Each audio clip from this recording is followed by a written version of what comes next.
Hi, first graders. Today I'm going to read you a story called Mice and Beans. The author's name is Pam Munoz Ryan, and the illustrations are by a man named Joe Cepeda. Before we get to the story, I want you to think about that title, Mice and Beans. What does that make you think of? Rice and beans is the name of a dish popular in Mexico and other Latin American countries. Now take a look at the cover. What do you notice on the cover? You are definitely going to want to look closely at the illustrations in this book because they are very important. All right, let's get to it. Mice and Beans. Rosa Maria lived in a tiny house with a tiny yard, but she had a big heart, a big family, and more than anything, she loved to cook big meals for them. In 1 week, her youngest grandchild, little Catalina, would be 7 years old, and the whole family would squeeze into her casita for the party. Rosa Maria didn't mind because she believed what her mother had always said. When there's room in the heart, there's room in the house, except for a mouse. Now, first graders, I'm going to pause right here. Did you hear that word casita? There are many Spanish words in this story. I'm excited for you to learn some new words. So the word casita means little house. Casa is house, and the ending ita means little. So a casita is a little house. And I want you to look at Rosa Maria's casita. Do you see anything by the door to her house?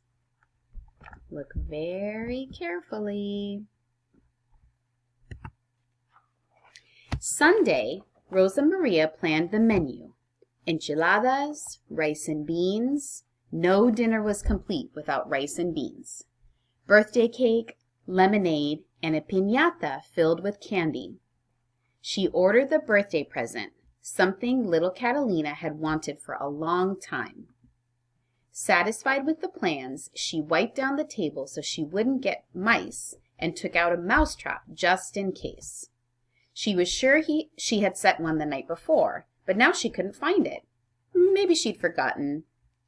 When it was set and ready to snap, she turned off the light and went to bed. Monday, Rosa Maria did the laundry. She washed and ironed her largest tablecloth and the 24 napkins that matched. But when she finished, she only counted 23. No importa, she said. It doesn't matter. So what if someone has a napkin that doesn't match? The important thing is that we're all together. After dinner, she swept the floor and checked the mousetrap.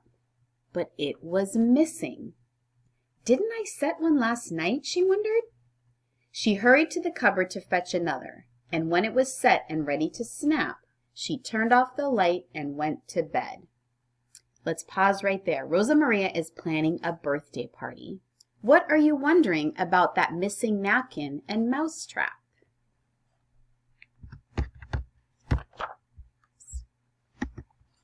Tuesday, Rosa Maria walked to the market. She filled her big bolsa with tortillas, cheese, red sauce, white rice, pinto beans, and a bag of candy. She bought a piñata, and on her way home, she stopped at the pasteleria to order the cake. After dinner, she washed the dishes and checked the mousetrap. But it had vanished. Que boba soy! Silly me! I must have forgotten again. She hurried to the cupboard to fetch another, and when it was set and ready to snap, she turned off the light and went to bed.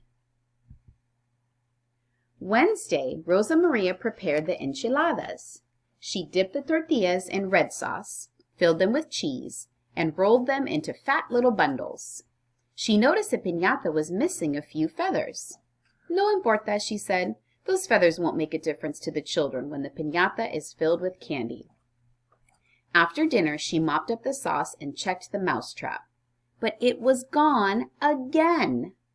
I'm so busy that I'm forgetting to remember, she cried. She hurried to the cupboard to fetch another, and when it was set and ready to snap, she turned off the light and went to bed. Take a look at this illustration here. You can see the piñata. What happens when you hit a piñata with a stick? What do you think those mice might be up to with a piñata's feathers? Thursday, Rosa Maria simmered the beans. She searched for her favorite wooden spoon, the one she always used to cook frijoles, but she couldn't find it. No importa, she said. The beans will taste just as good if I use another spoon. She added water all day long until the beans were plump and soft. Then she scrubbed the stove and checked the mousetrap. But it was nowhere in sight. Cielos, she said. Heavens, where is my mind? She hurried to the cupboard to fetch another, and when it was set and ready to snap, she turned off the light and went to bed. Friday, Rosa Maria picked up the cake and 7 candles, but she hadn't been able to find her big bolsa before she left. No importa, she said. I'll carry the cake in one hand and the candles in the other. Tomorrow was a big day. Rosa Maria knew she mustn't forget anything, so she carefully went over the list one last time. After dinner, she wrapped the cake and checked the mousetrap. She couldn't believe her eyes. No mousetrap. Thank goodness I've got plenty. She hurried to the cupboard to fetch another, and when it was set and ready to snap, she turned off the light and went to bed. Saturday, Rosa Maria cooked the rice. As the workers assembled little Catalina's present, she set the table and squeezed the juiciest lemons from her tree. Let's see, she said, feeling very proud. Enchiladas, rice and beans.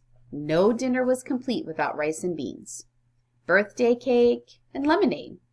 I know I have forgotten something, but what? The candles! But she only counted 6. No importa, she said. I will arrange the 6 candles in the shape of a 7, and little Catalina will be just as happy. Now, everything is ready. But was everything ready? First graders, let's take a look down here at Rosa Maria's list.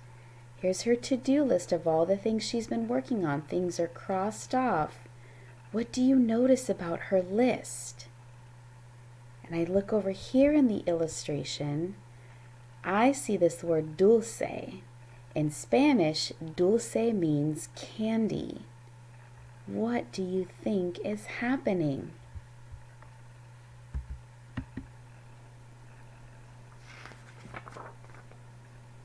Look at this illustration.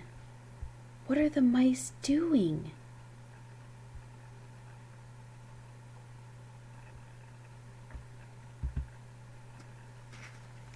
That afternoon, Rosa Maria's family filled her tiny casita. They ate the enchiladas and rice and beans, they drank the fresh squeezed lemonade, and they devoured the cake. Little Catalina loved her present, a swing set. And after every cousin had a turn, they chanted, La piñata, la piñata. They ran to the walnut tree and threw a rope high over a branch. Whack! Whack! Little Catalina swung the piñata stick. Wait! Cried Rosa Maria as she remembered what she'd forgotten. But it was too late. Crack! The piñata separated, and the children scrambled to collect the candy.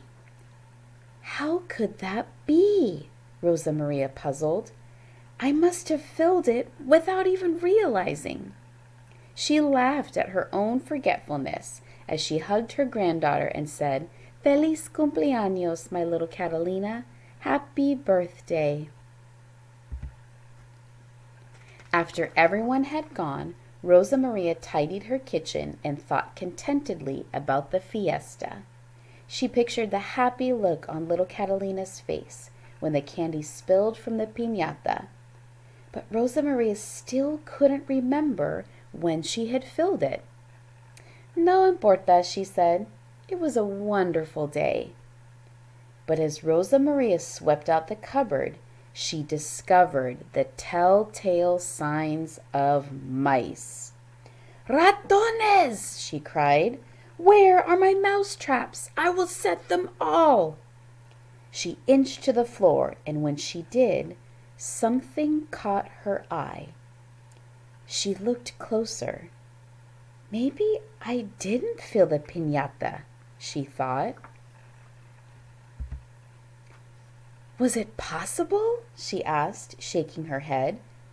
"Could I have had help?" Rosa Maria looked at the leftovers. Too much for one person. And what was it her mother had always said? When there's room in the heart, there's room in the house, even for a mouse. "Fíjate, imagine that," she said. "I remembered the words wrong all these years. Besides, how many could there be? 2, 4? No importa," she said. "It doesn't matter if a few helpful mice live here too." Then she turned off the light and went to bed. And never set another mousetrap again. Look at this illustration, first graders. What is happening? Can you see any of the items that went missing from Rosa Maria's casita?